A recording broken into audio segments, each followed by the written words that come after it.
खाद कारखाना के फिर से चालू होने से रोजगार के नए अवसर होंगे पैदा। चंपई सोरेन। नमस्कार, सुबह सवेरा न्यूज चैनल में आप सभी का स्वागत है। सुबह सवेरा न्यूज चैनल पे आप नए हैं तो लाइक और सब्सक्राइब करना नहीं भूले। समाचार विस्तार से। प्रधानमंत्री नरेंद्र मोदी ने राज्यपाल सीपी राधाकृष्ण एवं मुख्यमंत्री चंपई सोरेन की उपस्थिति में धनबाद जिले के सिंदरी स्थित हिंदुस्तान उपवर्क और रसायन लिमिटेड कारखाना राष्ट्र को समर्पित किया। इस अवसर पर लगभग 36,000 करोड़ रुपए की रेल, बिजली और कोयला क्षेत्र से संबंधित कई विकास योजना का भी उद्घाटन शिलान्यास संपन्न हुआ।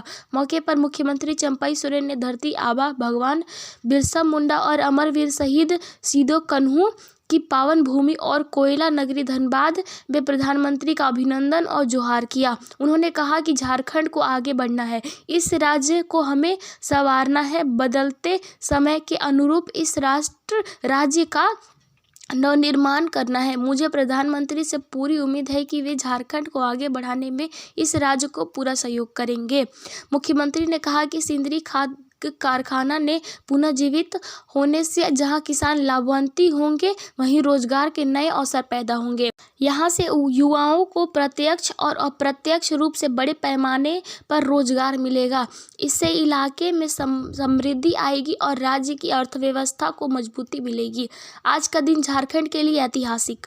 मुख्यमंत्री चंपई सोरेन ने हल कारखाना उद्घाटन समारोह को संबोधित करते हुए कहा कि झारखंड के लिए आज का दिन ऐतिहासिक है। सिंदरी खाद कारखाना का फिर से चालू होना इस क्षेत्र में बड़ा बदलाव लाएगा।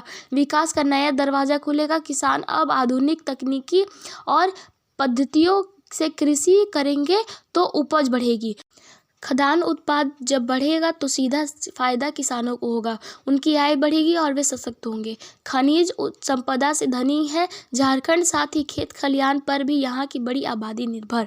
मुख्यमंत्री ने कहा कि झारखंड का भौगोलिक परिवेश देश के अन्य क्षेत्रों की तुलना में कई मायनों में अलग है। एक तरफ यहाँ लोहा, कोयला, बॉक्साइट और यूरेनियम जैसा कई खनिज प्रचुर मात्रा में पाए जाते हैं, तो खेत खलिहान पर भी ग्रामीणों की एक बड़ी आबादी निर्भर है। ऐसे में राज्य के समन्वयक विकास के लिए दोनों के बीच संतुलन जरूरी है। मुख्यमंत्री ने कहा कि यहाँ के आदिवासियों, मूलवासियों और किसानों मजदूरों को उनके पैरों पर खड़ा कर हम इस राज्य को मजबूती दे सकते हैं। इस दिशा में पूरी प्रतिबद्धता के साथ राज्य सरकार निरंतर काम करते आ रही है।